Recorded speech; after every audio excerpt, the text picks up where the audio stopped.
cuarta parte de estos podcasts dedicados a las sectas dañinas, abusivas y encajosas. Y esta vez nos vamos a enfocar al individuo que llega a caer en ellas y que está propenso a ser engañado.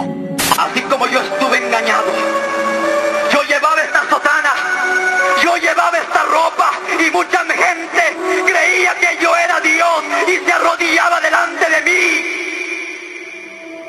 Hace no mucho tiempo, una persona que está rodeada de personas que pertenecen a una secta, pero que se ha resistido a no caer, me cuestionó y me dijo, si fuera cierto todo eso que dices de las sectas, yo ya hubiera visto algo, pero no he visto nada ilegal.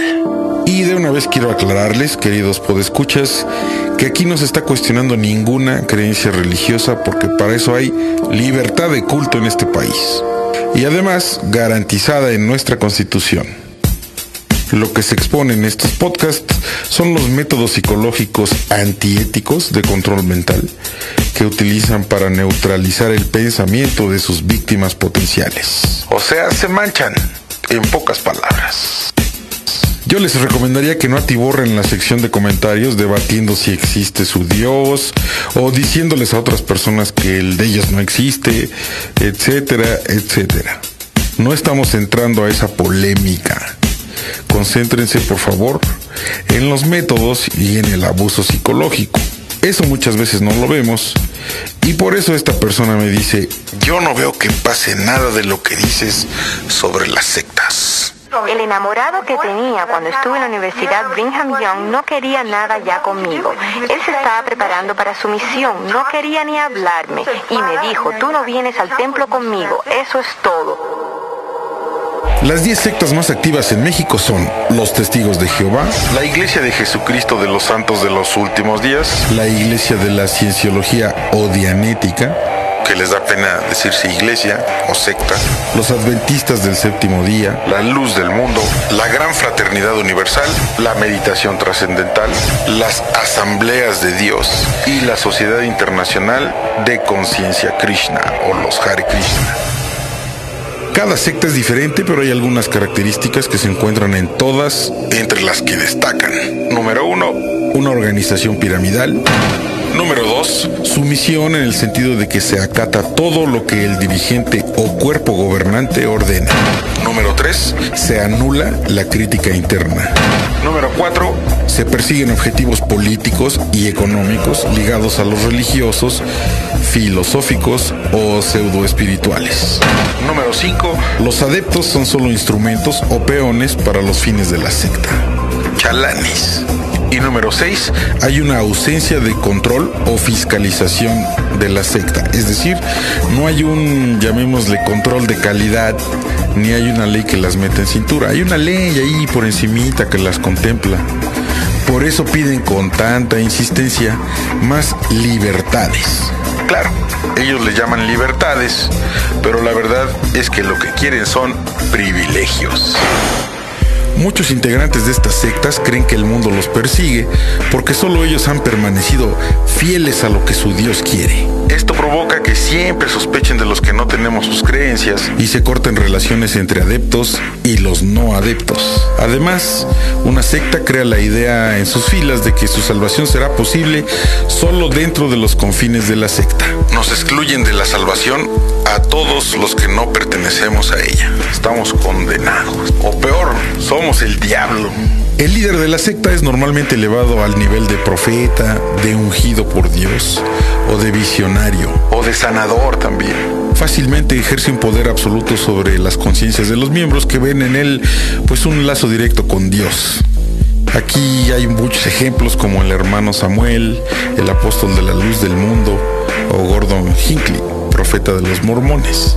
En Utah es muy duro cuando uno se sale de la iglesia mormona y es divulgado públicamente.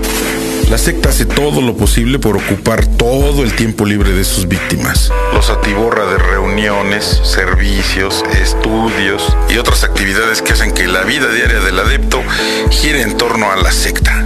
Retiros, cantos, rezos, hasta programas de radio y de televisión. Suele prohibir cualquier contacto con literatura o programas no generados por ellos mismos. La forma de vestir, la elección de esposos o de parejas, la abstención de fumar, bailar, escuchar música, todo eso sirve para apartar del mundo a los miembros de una secta y darles una identidad externa inconfundible. ¿A poco no los ves caminando y dices, ahí va toda la hermanada? A mí hasta me llama mi abuelita que vive en la misma cuadra por teléfono y me dice, no abras, son los hermanos. Entonces ya, pues ahí están tocando, pobres. Pero no, yo sí, no sé, siento cacho y sí les digo, no, ahorita no, gracias. Se crea en ellos una mentalidad de superioridad moral y se refuerza en sus mentes la legitimidad de la secta, entre comillas, ya que les quita muchos de sus supuestos malos hábitos anteriores. Claro que otras sectas dicen que no prohíben la música, pero entonces solo permiten que se escuche la música generada en sus templos y con cantantes y grupos que solo hablan de lo que hablan todo el día, su creencia religiosa. Hay hasta grupos de rock, de metal y hasta de punk, creo, acá que echan sus loas al Señor. Bueno, dependiendo de a qué señor le crean. Seguramente has viajado en un taxi o en un camión que te quiere evangelizar poniéndote las rolas de su secta. ¿Se vale decir que la apague? ¿O se vale decir, ahí me bajo en la esquina, hijín?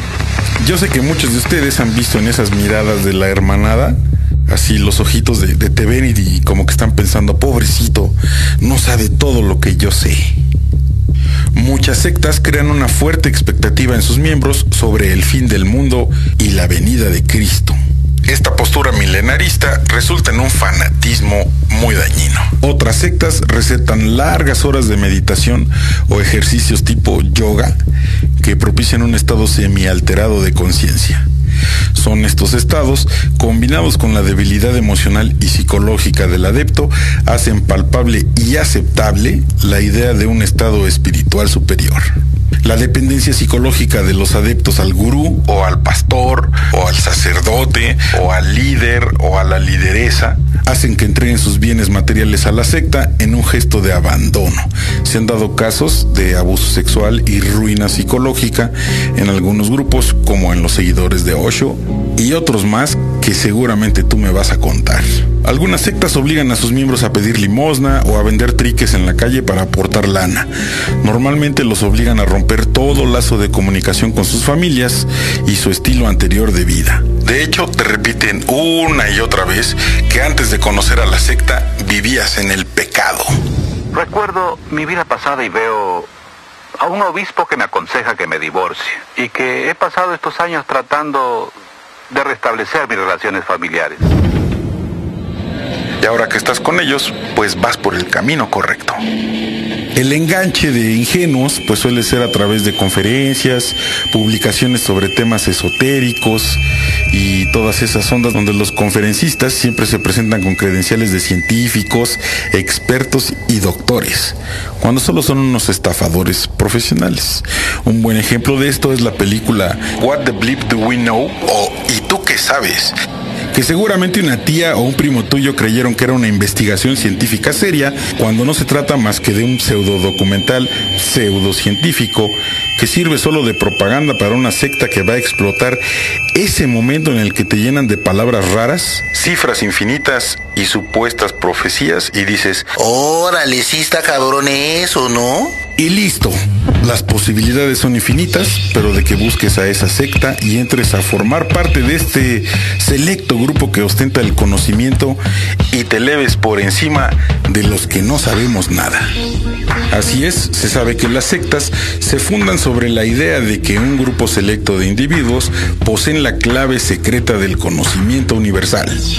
Estos privilegiados se revisten de títulos, de símbolos, de palabras raras. Si tienen acento extranjero raro, mejor, convencen más.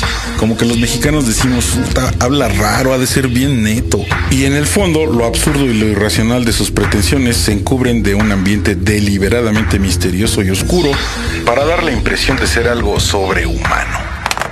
Llámenle a Amira. Amira es esa que adivina el futuro, ¿no? Que se parece a Courtney Love así en sus peores años de heroína. Su Sus adeptos suelen ser soberbios y con esa actitud arrogante de que creen saber algo que tú no sabes. Pero ¿por qué se ingresa a una secta? Hay expertos que dicen que el desencanto ante la política, la economía de libre mercado y la religión oficial produce un abismo, un vacío que debe ser llenado de algún modo. Y como dice Chesterton, que el hombre deje de creer en Dios no significa que no crea ya en nada, sino más bien que es capaz de creer en cualquier cosa. También se dice que a partir del triunfo de la racionalidad económica y del fracaso de las ideologías, los hombres necesitan volver a encontrar su pertenencia o el grupo al que pertenecen, y para ello se vinculan a un club deportivo, una secta, una etnia o un grupo New Age. Estos grupos cumplen la función de darte identidad que antes pues te la daba la política, por ejemplo. Si tú te sientes angustiado, sin meta en la vida, tristón, andas desempleado, confundido, insatisfecho, no te hallas, te sientes bien pero te sientes mal, sin una figura paterna definida, sin dirección, con pobre comunicación o con violencia familiar, y te urge creer en algo, eres el material que las sectas andan buscando. Es como cuando los leones se dan cuenta del búfalo que han herido y dicen: a huevo, ahí va mi cena, cabrón. Pues la secta es igual. Cuando te ven de capa caída, es cuando te avientan toda la artillería, literatura de su secta, te mandan a todo el ejército a que te diga que te quieren, que te aceptan y a que te abracen. A eso se le llama bombardeo de amor, y muchos caen. Desgraciadamente nuestro país ha estado tan mal dirigido que hay una depresión social aguda, hay odio, polarización e injusticia social. Ya ni hablemos de la mala educación, ¿no? O sea, no mala educación de que seas grosero, el pésimo nivel de educación. Así que cuando llega toda la hermanada a decirte: nos importas, te queremos, únete a nosotros, pues claro que te doblan y aceptas. Entonces, si te sientes por alguna razón vulnerable, las sectas lo huelen. Si siempre te has negado a caer en las garras de una secta, entonces nada más te ven de lejitos, pero al momento que te ven vulnerable, se meten inmediatamente a tu vida. Si no estás alerta, se meten hasta la cocina. Bueno, hasta tu recámara, mano. Bueno, es más, te andan sacando de tu casa. La mayoría de las sectas tienen una serie de tácticas similares para ganar adeptos, explotando sus puntos vulnerables. Parten del principio de que existen mayores probabilidades de encontrar adeptos entre los viajeros y personas que viven alejadas de sus familias, individuos que atraviesan periodos de angustia y especialmente jóvenes que sufren las transformaciones psicológicas propias del paso a la madurez. Así, los miembros de las sectas, encargados de ganar más adeptos, frecuentan las estaciones de ferrocarril, paradas de autobuses, el aeropuerto, las bibliotecas, lugares de reunión en las universidades, manifestaciones, tianguis, clínicas, hospitales, prisiones y hasta bares. Y bueno, las variantes de este tema de la persuasión para que caigas en una secta aparentemente son infinitas. Te llega la tía y te dice que vayas a un retiro del cuarto camino. Los amigos también te invitan a una pirámide. Seguramente alguien ya te llamó diciéndote que te ganaste un premio, pero que hay que irlo a recoger a quién sabe dónde. Y entonces llegas y moles. La hermanada. O seguramente también ya alguien que no veías en años te acaba de invitar a comer junto con unos amigos que no conoces, como si lo acabaras de ver ayer. Aguas. Los reclutadores hacen lo posible para que la comunidad religiosa les resulte muy atractiva al recién llegado. Lo conmueven expresándole el gran interés que tienen en su bienestar, tratándolo incluso con cariño y prestando una exagerada atención a sus ideas, aficiones y esperanzas. A veces hasta llegan al extremo y la grosería, diría yo, de hablarte de un pariente fallecido, tuyo.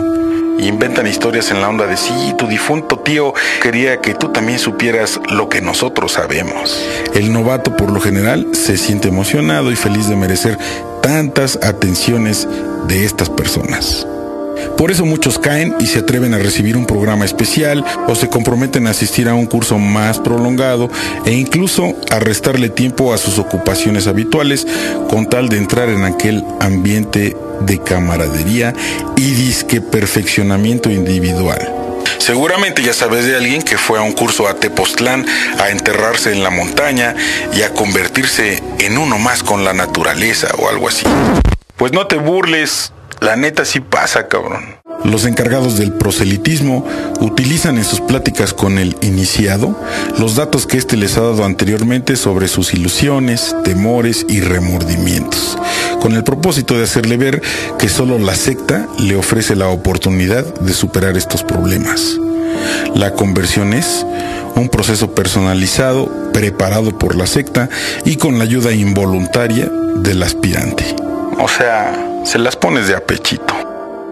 Las conferencias maratónicas, las reuniones colectivas, las sistemáticas conversaciones con cada uno de los miembros acaparan la atención del iniciado e inciden negativamente sobre sus energías, las cuales disminuyen con una privación del descanso deliberada y hasta en una alimentación baja en proteínas. Ni siquiera hay un respiro al cantar sus rolas en este proceso de debilitamiento mental. Por el contrario, las rolas ayudan a mantener fija la atención del iniciado y exigirle una pérdida tal de energía que en realidad no puede ni reflexionar ni enjuiciar la avalancha de mensajes desconocidos para él e inspirados en la secta. Tan intensa es la presión ejercida de este modo que en determinado momento el campo de atención del iniciado se reduce por completo. Se convierte en un ser sumamente influenciable, abandona la ahora molesta libertad de elección que tenía antes de ingresar a la secta y está dispuesto a aceptar toda orden incondicionalmente. Un estado de conciencia tal que llega en ocasiones a asemejarse a un estado de trance. Valiéndose de clases interminables y de una intensa actividad de doctrina para mantener y fortalecer la receptividad del iniciado, los proselitistas intentan llevar a cabo una profunda transformación ideológica. Con el tiempo, el iniciado hace suyo el estilo de vida de la secta y la visión del mundo que tenía antes de ingresar en ella pasa a ser un recuerdo lejano, en parte olvidado y en parte anulado. Obviamente los líderes no pierden la oportunidad de enumerar los castigos para los que desobedezcan. La redención y la salvación les está reservada a los creyentes y practicantes convencidos, mientras que a los herejes les aguarda el sufrimiento eterno. Llega el día en que la mente del devoto parece dividida, una segunda personalidad que le ha impuesto la secta empieza a conseguir cierta autonomía, mientras sigue luchando con la personalidad anterior para ocupar el primer plano. Poco a poco se ha ido convirtiendo en otro hombre distinto al que era. Y entonces empiezas a ver a tu amigo, a tu familiar o a tu conocido con un deterioro de la salud y otros cambios físicos, alteraciones hormonales, mirada vidriosa, alteraciones de peso, apetito, vitalidad y hasta en sus funciones sexuales. El trastorno psicopatológico que se puede desencadenar es de tipo psicótico y suele corresponder al trastorno conocido como DSM-3. Yo sé de cientos de familias cuyas historias, de seguro, romperían el corazón. Otras alteraciones que suelen darse en los miembros de una secta una vez que abandonan la misma son estrés postraumático, reacciones esquizoides, ansiedad, fobias, reacciones de estrés en forma de traumas físicos, desgano por la pérdida de ideales y objetivos anteriores, deterioro de la memoria y del funcionamiento intelectual, problemas de coordinación del pensamiento, depresión que viene de la pérdida de amigos y de un proyecto de salvación, desconfianza en sí mismos por haberse dejado manipular y temor a la propia autonomía, dificultad de restablecer relaciones sociales entre iguales y no entre miembros de una secta. Pero bueno, esto da para más y no los quiero aburrir. Pero es intenso, ¿no? Sobre todo si tienes algún familiar o algún conocido ya metido ahí, rezando las 24 horas del día. Bueno, 23. Una vez más, quisiera recordarte que lo señalado anteriormente debe ser tomado solamente como marco referencial de los peligros que pueden ocasionar determinadas sectas. Cada afectado, sin embargo, precisa de un estudio específico para evaluar la dimensión de su deterioro y establecer un diagnóstico preciso particular. También, una vez más, les recuerdo que no se está criticando en este podcast sus creencias religiosas, sino las técnicas de manipulación y de abuso psicológico de las sectas.